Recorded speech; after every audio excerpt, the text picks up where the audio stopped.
Hey guys, it's Coach Sean with Blackwell Baseball, and today we have a special guest for you, Eli Garcia. How are you doing today, dude? I'm doing pretty good. How about yourself? Another beautiful day in the Blackwell household with the 4 kiddos. Oh yeah. Yeah, so always busy, always tired. But so Eli, I got the chance to play with Eli in Lexington, and one of the things that always stuck out with me is his work ethic. And so I definitely reached out to him and wanted to have him on the channel to be able to share his baseball story with you and his journey. I think you guys will be able to learn a lot from it and kind of go over what he's doing now. And so let's jump right in. So Eli, you've been playing professional baseball now for how long? I started playing in 2017, so it's about to make what six seasons, I guess. Okay. And But and before that, where'd you play at before you started pro ball? I was playing at Ramapo College of New Jersey. It's a Okay. small D3 school. So yeah. Okay.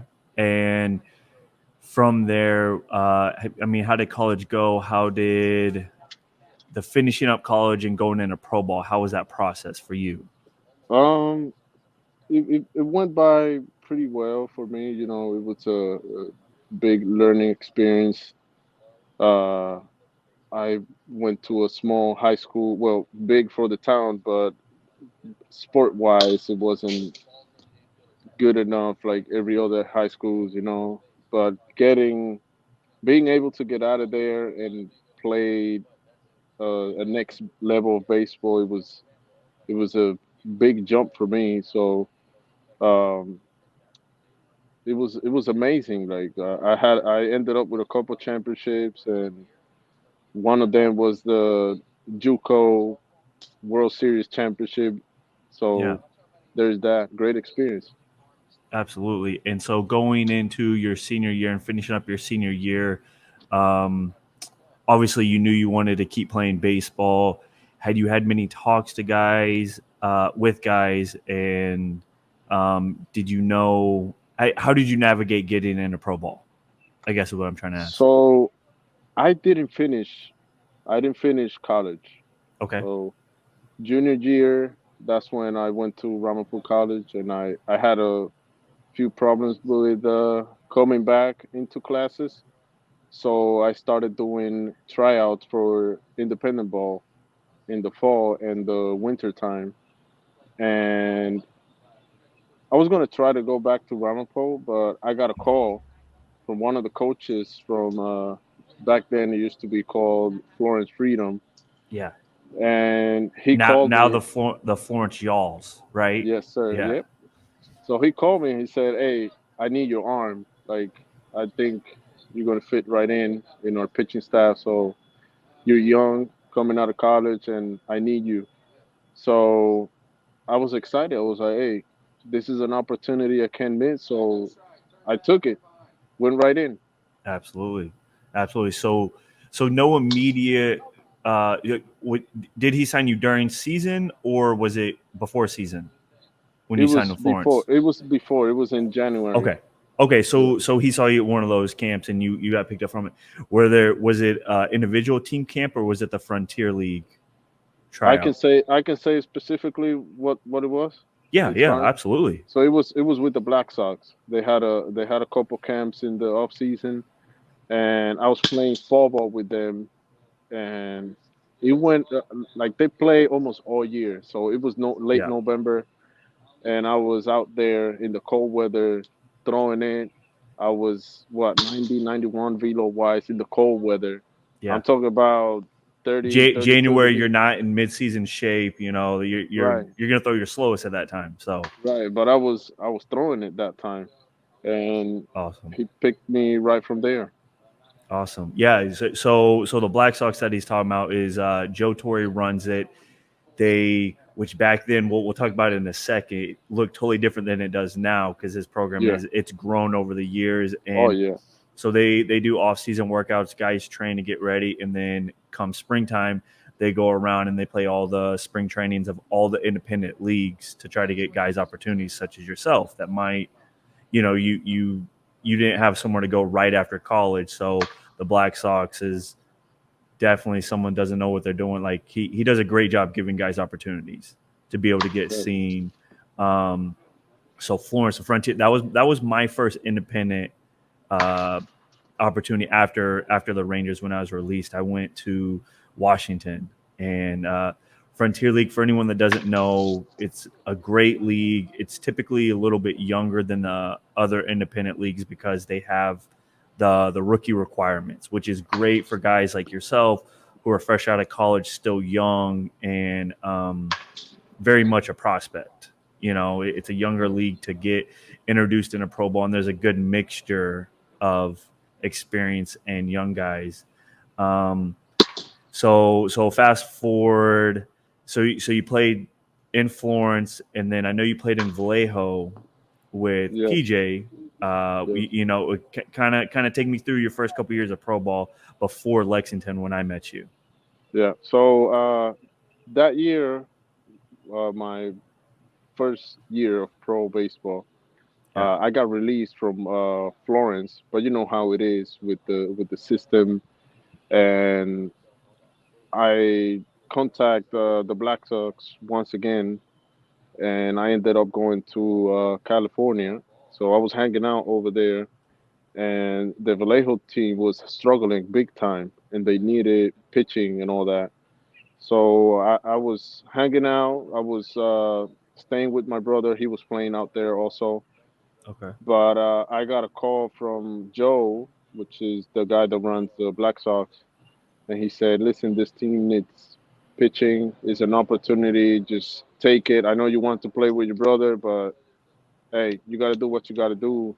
So I ended up going over there, and that's where I met PJ. PJ was playing early that season. I Was he believe so. really? He was a player coach. That was his first year coaching. Wow. Because I think he was the year before, halfway through, that's when he took the job, and then starting up that season, that's when everything like changed, and he decided to be a manager, and I met him there, and the connection was there from the first day. Like I shook his hand, and he said to me, "Hey, I know we're gonna have a good connection just because my dad uh, taught me that when you have a good handshake, like that's a great connection."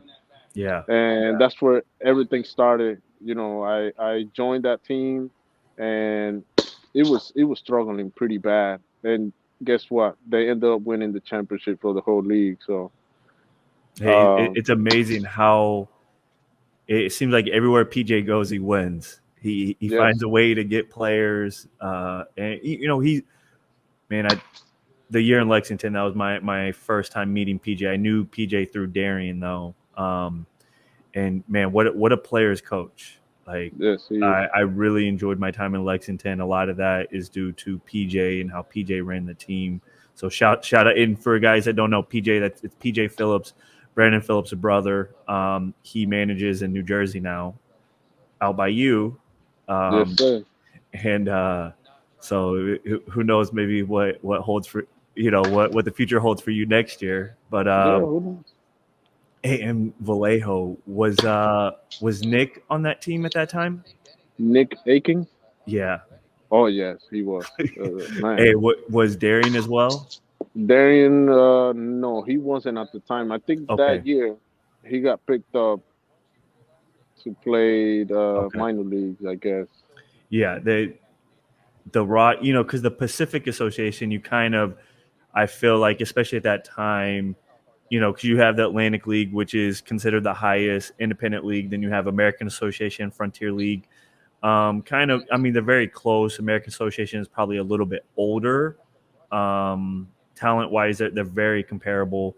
And then Pacific, I feel like they kind of fall in there at the time, probably like fourth. But some of the guys that I found out on the rosters I come to meet later, like you guys had some dogs in that league. It Man, let was me tell you. Yeah, the only difference, it was the stadium atmosphere that was different, but everything else, competition wise, man, great. Some guys there, they were ready to go, man. I'm surprised there was a lot of guys that never got picked up out of that league. But I think if coaches got into looking for guys in that league, it would have been like great I choice. I just think it didn't have that. I don't know how long the league was around, but I feel like it didn't have the time to kind of get the reputation where Yeah, Frontier League and American Association, they've been around longer. So I think that's the only thing because as someone that had no experience with it, I just thought it was a very low level independent league. But come to find out, from meeting guys that played in it, I didn't realize some of the guys and rosters that they had in the league. It's impressive. Um, yeah. so then, so Vallejo, did you play anywhere in between Vallejo and Lexington? Um, in the pandemic, I played in a league that they made, Okay. 2020. But to move on with that year, like I didn't make the roster for the playoffs with PJ. Okay. Like he told me, "Hey, you got a lot to work on, and I'm bringing in some affiliated guys." He kept it real for me, and I said, "All right." So I used that as motivation. I got released from two teams already. Yeah. The first one I got bicep tendonitis, and I came back, and I went to that team as a starter, and then I wasn't going to make it as a reliever because they already had full house. They needed a starter again, so I had to build myself up, and that wasn't going to happen. So moving on, in 2018, I didn't have a team. PJ didn't call me, I guess, and I did the tour with the Black Sox again. Nobody picked me from there. I went out to California, and I was waiting around. The season was about to start, so um, I went out and I was like, "Listen, I already try out for the Pacific Association. Why not try out for the Pecos? You never know." And Joe told me to go down there, and that's where I met Sip. Sip Garza. Yep. Yeah, that's where I met him. And Sid was like, I threw one pitch, and he was like, "Yeah, you're on my team. You're starting tomorrow." And I was like, "Okay." So that was Southern California. I went back up to North California, where Vallejo was, just because I had a feeling that they were going to call me. Somebody was going to call me, but I was waiting to go to SIP again. Okay. So while I was outside training on a random field with the guys, PJ hit me up. He says, "Hey, I need you. One of my pitchers got hurt." It was the second game of the season, and I was like, "Man." So I went on and played for him for the So rest of the what season. do you think the feeling was? You know what I mean? Like you I just had a mean, random feeling to go up there, or you think God was talking to you there, or what hey, happened? it was definitely God For because sure. I pray a lot, and Yeah. I told God whatever the decision is, I'm gonna leave it all to you. So I was kind of upset because nobody picked me at that time, and every season started, every other team was already playing. So PJ hit me up, and I'm like, bro, this is my chance. So that season, I became like I always been. I don't want to sound too like cocky, but like in moments where you need outs or you want to get out of an inning, close game or whatever, I was that guy. Humbly, you kind of got that dog in you where crunch time, you need to get outs, you get Yeah, outs. yeah, You and know, and it was something that I feel like that's how he runs the game. Mm. PJ. Uh, when I got there, guys already had their roles.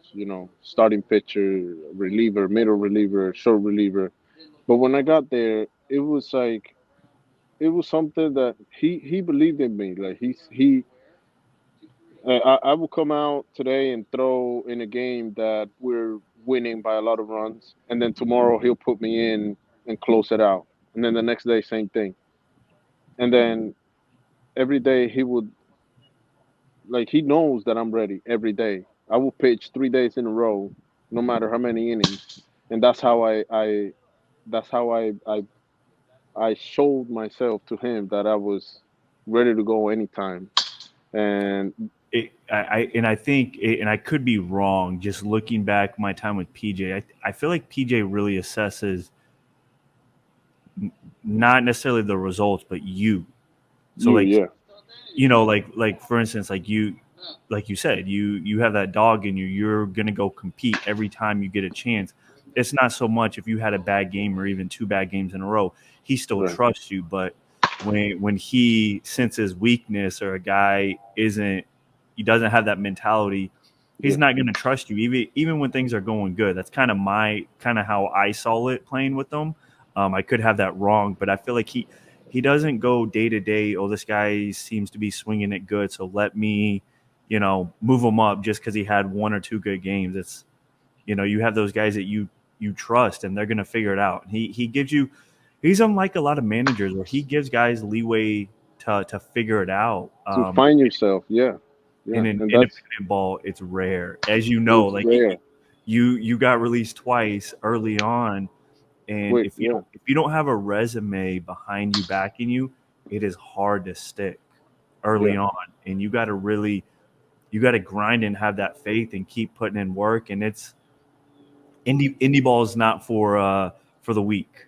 not for the So weak for the weak sure. minded for sure, and Hmm. that's where kind of even early on in your career you went through that test. And um, so yeah, pick up where you were talking. So I was saying, like, a lot of people ask me, how you stick around with PJ the whole time? Like, do you talk to him or whatever? I'm telling you, I'd never talk to PJ in California, like personal stuff. Like I would say what's up to him. He'll come up and make sure we're doing fine with the housing and stuff.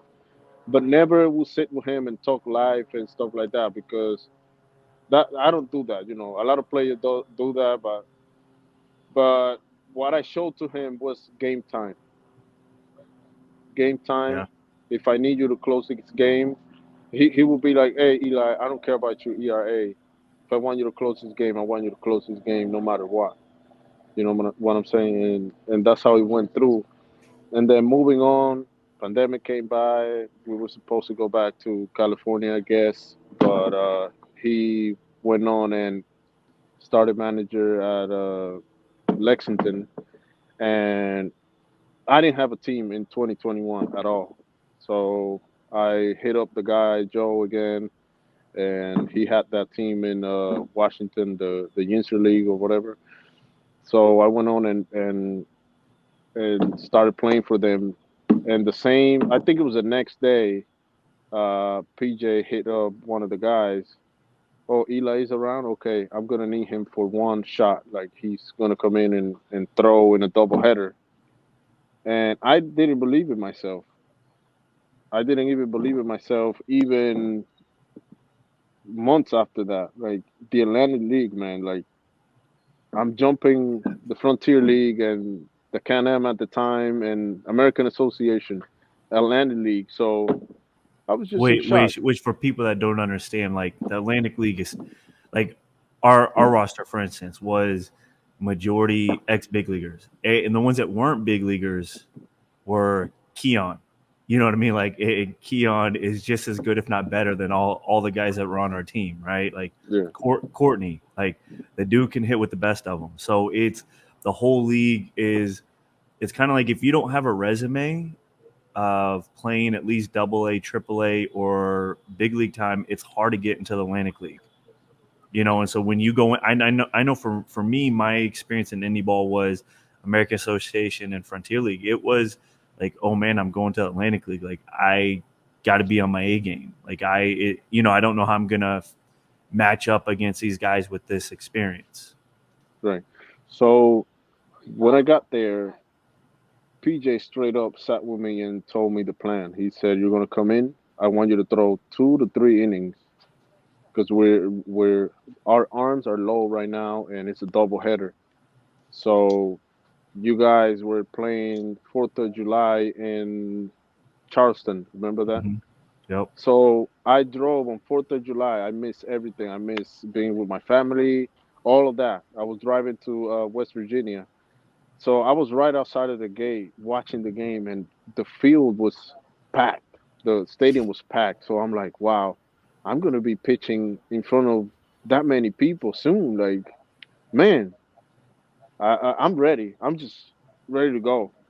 So when I sat with PJ, he was straight up with me. He said, "Listen, I want this is the plan," and I said, "I'm ready." He's like, "No matter what happened tonight, even if you do well, like it's just gonna be one game. That's it. Like we're not gonna keep you on the team for now." So I took the offer because it's a big opportunity for me. Yeah. Even if I do well, whatever happens, I already have that on my resume. One game in the Atlanta League. So I Yeah. pitch. I pitch, and I remember I threw 4 innings. I ended up throwing 4 innings, and I think it was 1 run, and we were winning. I left the game winning and everything. And I remember you guys came out. That's when I met you. The whole bullpen came to the dugout, and I'm just over there shy, like, man, I just did that in this team, like, man. So I see all you guys. You had the biggest smile on your face, bro. Hey, welcome, man. Like that was amazing what you did for us. The pitching staff is happy, and then Owens came in, and then Gibby, and I was like, oh man, these are guys that you know they've been up there already, and like they're happy about my outing. So I go back to the office after that, and PJ shake my hand. Hey, that was an amazing job. I knew what you're capable of doing. Like you pitched for me for 3 years, and watching these games, like I know you can handle this. Like that's why I brought you in. But thank you. I'm gonna call you again eventually. Just stay ready. So I went back home, and I got a lot of calls from people telling me, "Oh, now you should go and play for, try to play for this team and do this and do that." And I'm like, you know what? I'm just gonna wait for PJ to call me again. And they Mm. were like, people were telling me, "Nah, he's not gonna call you, man. It's the Atlanta League, and like he gave you a shot already. You did well, but you got to move on." And I'm like, I'm not gonna move on. I'm gonna stick with that. Like, he told me he's gonna call me. So you know, I'm that type of person that stay positive no matter what happens, negative, positive. I stay positive all the way through. So Yeah. a week went by, 2 weeks went by. On the third week, I went back and played for the Youngster League with the Black Sox. I was there for another week, and then I went home, and I remember I pitched on a Tuesday, and PJ hit me up on a Thursday and said to me, "Hey Eli, the same situation. How many pitches you threw on Tuesday? Don't lie to me." And I was like, "Hey PJ, I threw 92 pitches, but I'm ready to go." And he's like, "But you're only like 2 days out. Can you pitch on Saturday?" And I was like, I counted the days. I was like, 3 days. Yeah, yeah, I can pitch. I'm ready to go right now. But I was sore. And he said, "All right, just don't say anything that you pitch on Tuesday." I don't know if I can say this, but the Yeah. season Yeah. went Go by for it. already.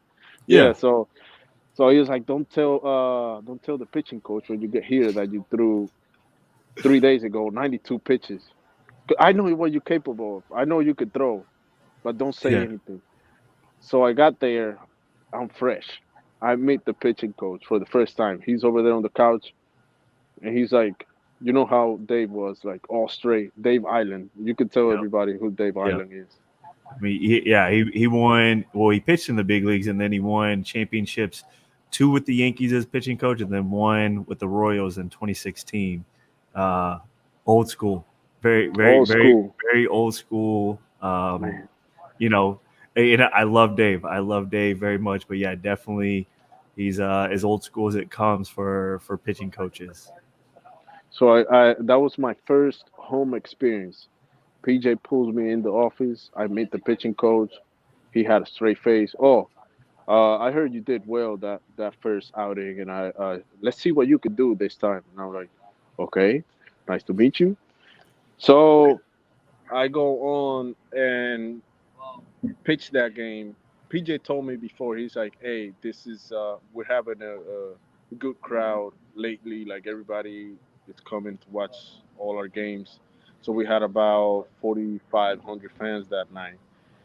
And he was like, "Just, I know you're not gonna get intimidated, but just do what you've been doing, man. I know what you're capable of.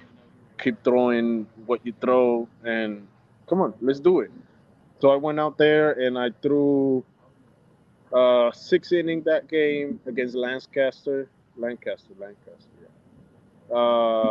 I think I had going into the 6 inning. I think it was 4 runs, 4 earned or whatever, Mm-hmm. and but we were winning 15-4. So I was like, I love this team. They could hit. Like, Yeah. man, I don't care about the ERA. Like, we're gonna win.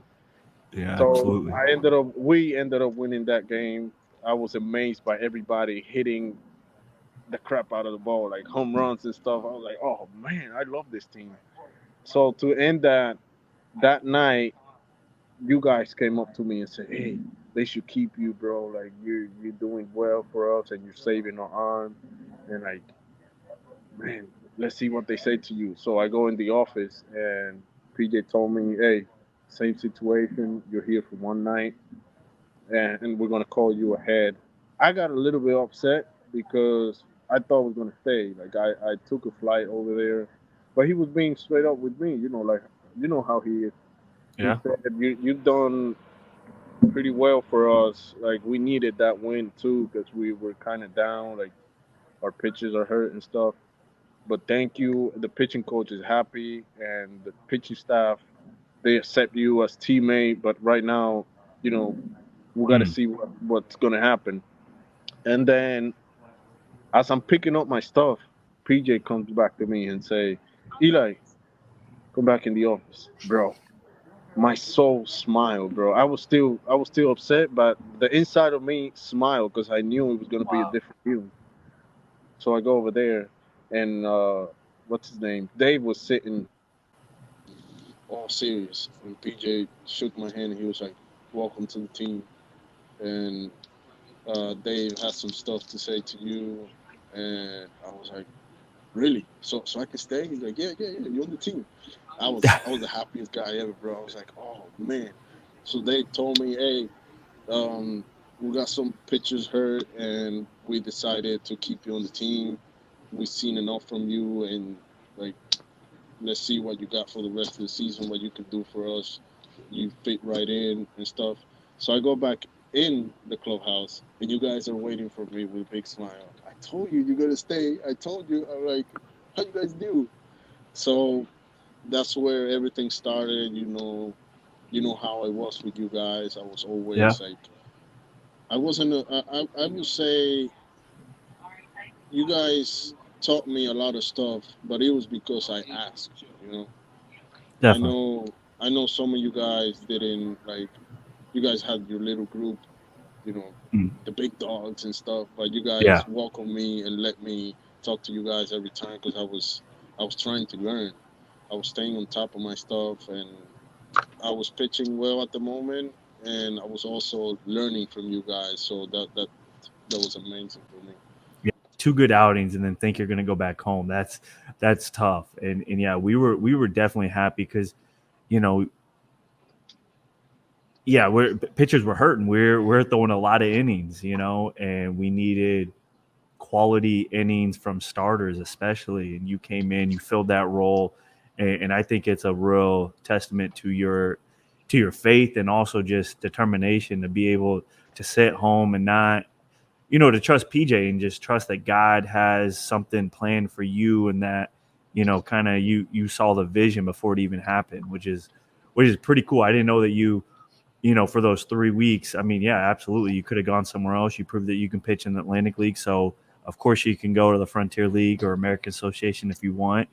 Um, and yeah, you came back. We finished the season strong. I feel like it was a cool dynamic having the older guys and then some younger guys. As far as, for me being around, guys like Hank, um, Carson, some of those big leaguers, getting to hear about their experiences.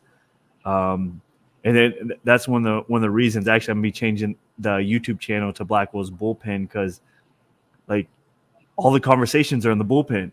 Like, Right. all the good conversations. And I can't tell you how much I learned in the bullpen playing independent ball. That's one thing I really enjoyed because we all have different journeys and being able to connect with guys and once guys start opening up because we've all been down different paths and different things have helped us out to be successful in our careers. And so Lexington, fast forward, we go on. It was an up and down season. Oh yeah. We, which when you came on board officially, we weren't halfway through the season yet, right? It was still first half. It was a week before the first half, So you, the end of the first half. yeah, you came in. We limped through that first half. We barely, you know, we I mean, we didn't almost, but yeah, we almost let go of the first half lead, which gave us a guarantee in the playoffs, a spot in the playoffs. But yeah, that was a rough patch for us. And then the second half, going on to win the championship, it was definitely a fun season, And for me, one my last professional season, so one for me to be able to remember forever. You were there for me. You got to see the Twins when they came out. The Twins were born during that season. So yeah, a lot of good memories. Lexington and the group of guys. I mean, especially the pitchers. I feel like we had a pretty cool bond. Um, Austin. I forget Austin in the bullpen. He came during the season as well, but his experience and knowledge that he was able to provide, it was a lot of fun. I think what benefited me so much that year was that I went in and I didn't care where I was. Like I didn't think about the Atlantic League, MLB players, AAA guys. No, I'm in the same level as everybody. For a Amen. reason. For a reason, I'm there. For a reason, they're there too. So we're in the same level. Mm-hmm. I remember one time I was pitching and I struck out this guy, and I'm walking up the mound, and I'm not a guy that do a pimp job when they do something good. But I kind of got excited. I have people on base, struck the guy out, and I'm walking like I'm tough. That's something normal for a pitcher. Yeah. And as I got in the dugout, one of my own teammates, you probably know who he is, but he came up to me. He's like, Eli, you shouldn't do that because he's a MLB guy and that's disrespectful and blah blah blah. I said to him, listen, do he know who I am? He's like, do you know who he is? I was like, he should know who I am. I am nobody. I haven't played anywhere. I don't care who he is. Now, if I struck him out, he's probably going to be embarrassed because somebody that hasn't played pro ball, like affiliated ball, struck him out. So he should figure out who I am. And he's like, so I blew his mind because I said, I don't care who he is. He should find out who I am. So I Yeah. had that mentality. You're playing in So the same game. You're playing. yeah, You're the same level, playing in the same game. What goes for him goes for you. It's not a. And I think for the most part, we had a lot of guys, and that was what was really cool too. I remember guys like Pacheco. Like, you wouldn't know if he played in the big leagues or not. You know what I mean? He acted just as humble as anyone I've ever met. Brandon yes, Brandon yes. Phillips. I mean, that was a Hoover. dude. That was the coolest thing about playing with Phillips for me was to see how he treated us all the same. Yeah. And obviously, I mean, I don't. He's probably got 18 years in the big leagues, maybe more. I could be wrong. I don't know, but he has a long time in the big leagues. Um, done things that very few have been able to do, and he's playing the same game as me and you. I remember, and it'll always sit in my mind. I will share this story forever because um, I remember his toast and him saying that it was his first championship ring. So my Oh my yeah. fir- my first championship ring was It's also his. Brandon Phillips' championship ring. Man, Totally let me different, tell you, totally different careers, but like we get to share that together, and he that's something we enjoyed were all. he enjoyed every second of it. It's just like how we did. Yeah, So the biggest smile I got during my pitching time, like in the game, he was on the field. Like he will make everybody smile. And I was like, man, I'm smiling and I'm pitching. Like I should have a tough face, but I was out there smiling, having fun, yeah, and that's how he played. But I remember, to finish that story, you guys overheard the conversation where the guy was telling me oh, don't do that because he's an MLB guy. You guys came on and say, hey, like over my shoulder, don't listen to him. Have fun, do whatever you want. You're on the same level. It was you and Owens, and you guys yeah. told me, oh, forget about it. Have fun. Do whatever you want. Like we're on the same level. And like you guys open it up for me more. You guys gave me the confidence. Everything opened up my confidence. Everything.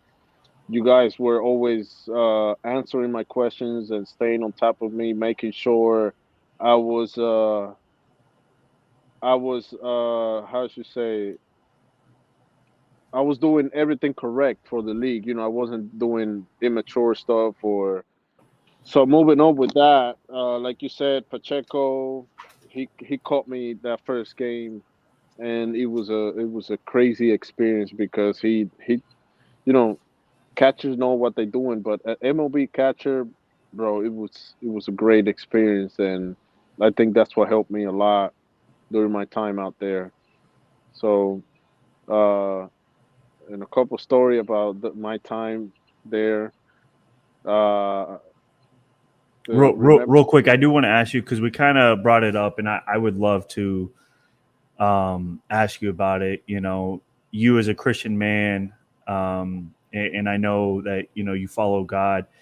Kind of in pro ball when you know everyone might not be doing the same thing, and there's other stuff going on. How do you stay grounded with God during season and around maybe guys that aren't following God and openly doing things that kind of maybe go against what you would do. yeah, it's kind of tough. You just gotta have a tough mind when it comes to that because there's a lot of temptation going on.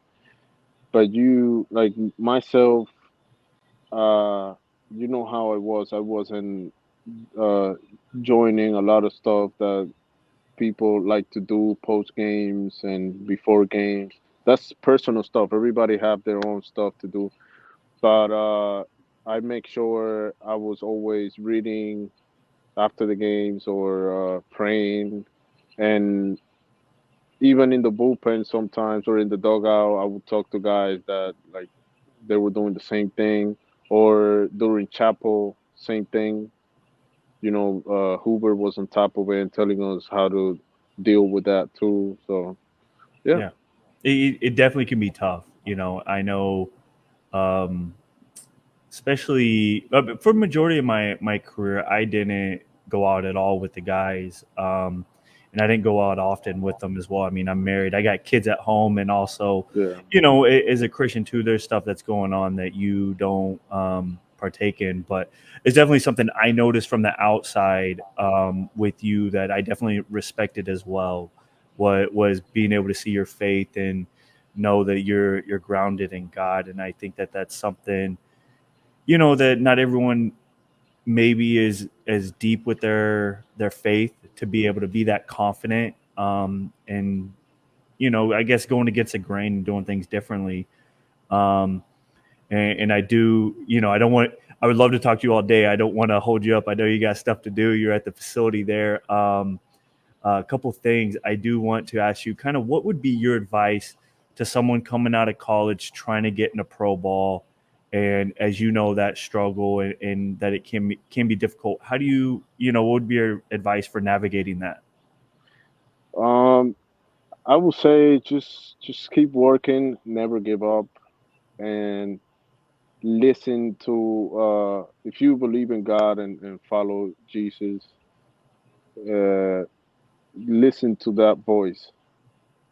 Mm, Leave it in God's hand. Don't try to do everything on your own. Like me. I'm doing this. I'm gonna do that. I'm gonna try to do this. No, no, no. Leave it up to God. Like everything. Put it everything. Say, God, take control. I'm good. Hey, I'm telling you, I sat at home in 2021 and said, God, take over. I don't care if I'm not signed right now. Bro, everybody started playing baseball except for me. I was at home throwing bullpens, staying ready, and look what happened. I went up to the biggest stage of independent ball. And why was that? Because I leave everything to God. And that you want to know something? That was the first time I ever said, God, you know, take over everything. I'm not gonna say I'm gonna do this on my own. No, no, no. I said, God, it's up to you. So uh put God first on everything. Everything you're gonna do, pray, Dude, leave. you gave me goosebumps with that right there, dude. Yeah, And it's actually something we just I just heard a sermon at church a couple weeks ago about it, about obeying the Spirit, and because God tells us things and it's not always what we want to hear. So we're like, oh, no, no, because for you, you're sitting at home and I'm sure you had people telling you that you're crazy. Like you need to yeah, go play. Why are you sitting at home? And God will tell us things that go against what makes sense. Because hmm we serve a supernatural God and he doesn't work in this world and how this world works. So some things it goes against the grain. And we always try to debate with that word inside of us when it tells us, we hey, sit at home and wait for PJ. It's like, no, no, no. But what if he doesn't call me? But you obeyed the Spirit, and you did get that call, and you got that chance in Lexington, and I'm happy you did because I got to meet you, and we had a great season. But for you, I think it's huge for your career, now that because you had this year off with injury, so now you have that on your resume next year when you're trying to find a job somewhere, and you're yeah. talking to teams this off season, um, and yeah, that's I really like that. As far as connections, where do you think guys should look, if they're not talking to anyone? You think the tryouts. What route would you suggest? I know you have an Um, experience with the Black Sox. my experience with the Black Sox has been amazing. They help me out a lot. They help other people out. They'll find a way to find a shot for you. But people don't understand it's a shot. It might be one, like myself, one time, but you gotta take it from there. It's on you, you know. And a big advice that I always like try to tell people, the college dudes or the guys already playing and trying to play indie ball, just don't don't listen to people that are telling you that you should be playing here and not there. Because Mm, it's not up to them. And I was going with that before. I was listening to people. You should play here because you're not there yet. yeah. So what happened when I jumped from the Pacific to the Atlantic League? I wasn't supposed to be there, but I made it there. So don't listen to that. Listen to that voice, like I said. And if you don't believe in God or Jesus or whatever, just do whatever. Find a way. Find a way. Yeah. Believe in yourself and keep going. Never stop. Yeah. Absolutely. I know. Even when I got released from the Rangers, I remember I hit up my at the time agent, and I said, "Hey, so and I was 22 when I got released because I got dropped out of high school. So I'm like a guy coming out of college basically. I said, "Hey, so should we contact the scouts that saw me? Should I do this? Should I do that?" And he kept saying, no, that's a dead end road. No, that's a dead end road." I said, "I got a call from El Paso at the time. They were still American Association." I said, "Hey, what about indie ball, independent baseball?" And he said, "That's a dead end road." I said, "Okay, so what are you telling me? You telling me to retire?" And so I got off the phone with them and I gave him a call back. I said, "Hey, like, basically from what you told me, there's nothing for you to do for me. Like, you're pretty much telling me to retire. Being released is tough enough mentally than someone telling you not to do anything. So like at this point, I need positive people around me that aren't going to tell me just to quit. So I don't need you. There's nothing. You're not doing anything for me. There's nothing you're gonna do. So, thank you, but no, thank you." And I'm happy I did that because yeah, it's being released and getting no's and getting rejected. It can be tough, and you have to be mentally strong and keep going, and you have to have a certain level of belief in yourself as an athlete in general. Like when you get on that mound, if you don't believe in yourself, you're going to get exposed. So Right. same thing goes with trying to find a place in baseball and find a way to play. And anyone listening that might be in a similar situation, I strongly encourage to keep going until you can't anymore, so you don't have an opportunity because you never know what could happen. And same for you, dude. I know you had your knee surgery, and are you fully recovered now? I'm fully recovered, and I was gonna talk about that to end Yeah, everything. because that's what happened last. Now that's been my story right now, Wait, and start with how it happened because what a how it freak happened. accident. So we went out to Staten Island and the Ferry Hawks. It So was their first season, correct? it was the second week of the season. I already pitched a couple outings before that. So we went out there, and the first thing they told us, be careful with the turf because it's new. PJ told Mm, everybody, be careful and whatever.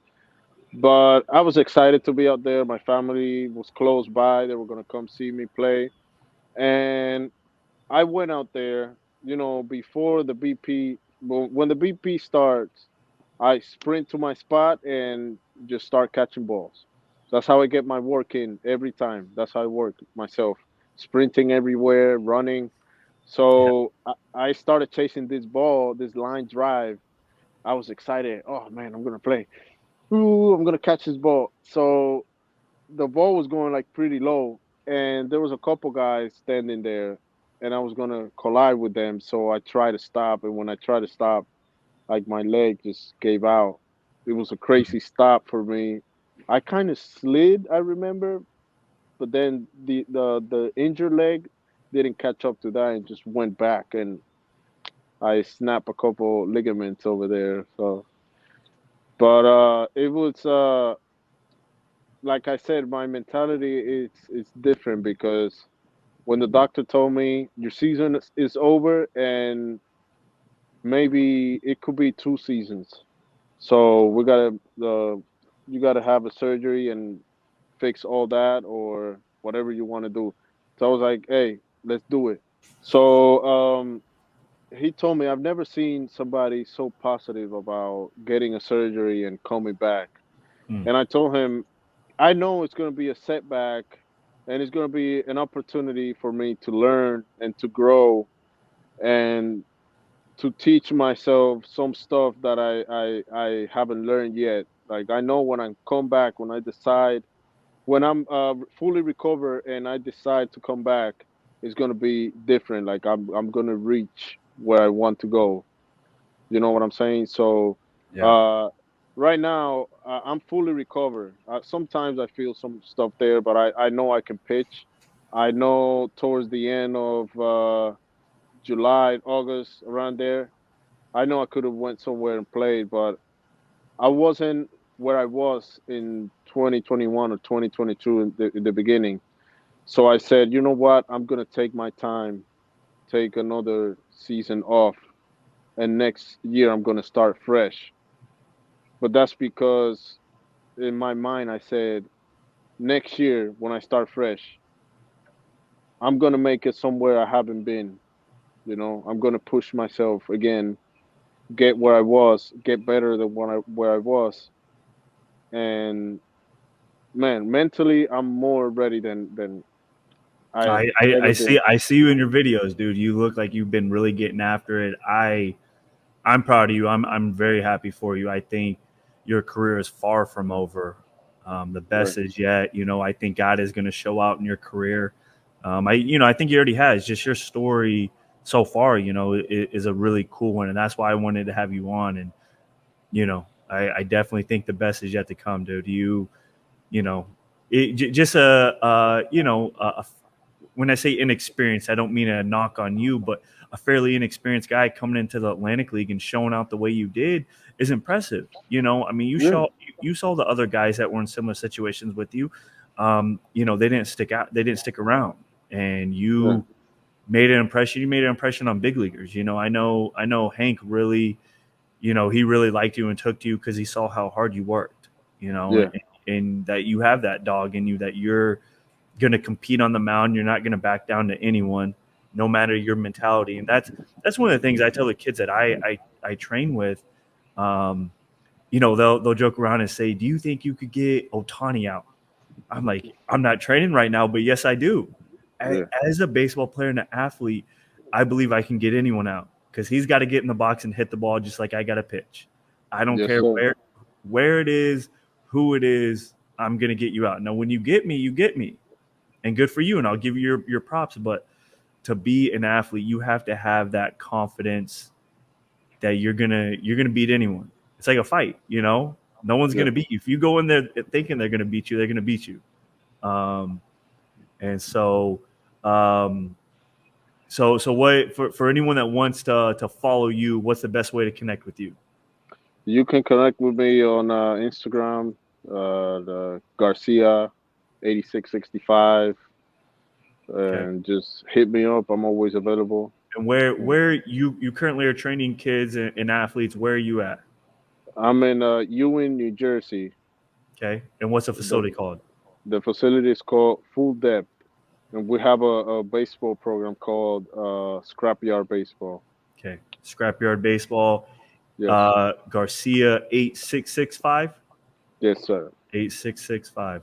All right, dude. I thank you for coming. I really enjoyed it. Um, and yeah, I think people are going to get a lot out of this. We got to do it again after you get settled in. Who knows? Maybe you come out here for some tryouts, workouts in Phoenix, and we'll get Hank together and we'll all do something together. Oh But I, yes, I for really sure. appreciate it, dude. Hey man, much love for you. You know, I appreciate everything you've done and taught me in the past couple of years. You were probably the first person that hit me up when I got injured, and I appreciate that. And you always stay in contact with me, which is amazing. You know, I love that, Yeah, and family forever, dude. yeah, family. I have so much love for you as family, brother, and stuff. So thank you so much for everything, man. Nah, dude, I thank you very much. That means a lot. Absolutely. Yeah, And if for you sure. are ever out here in Phoenix, hit me up. You got to come meet the new edition. Now we have four. When I Four, met you, man. we had the second and third with the twins. Yeah, So now we got four. Man, they're growing fast. But yeah, yeah. keep going, dude. I'm excited to see what pans out this next season for you. For sure. Thank you, man. God bless you. God bless your family, and stay in touch. You know. Absolutely.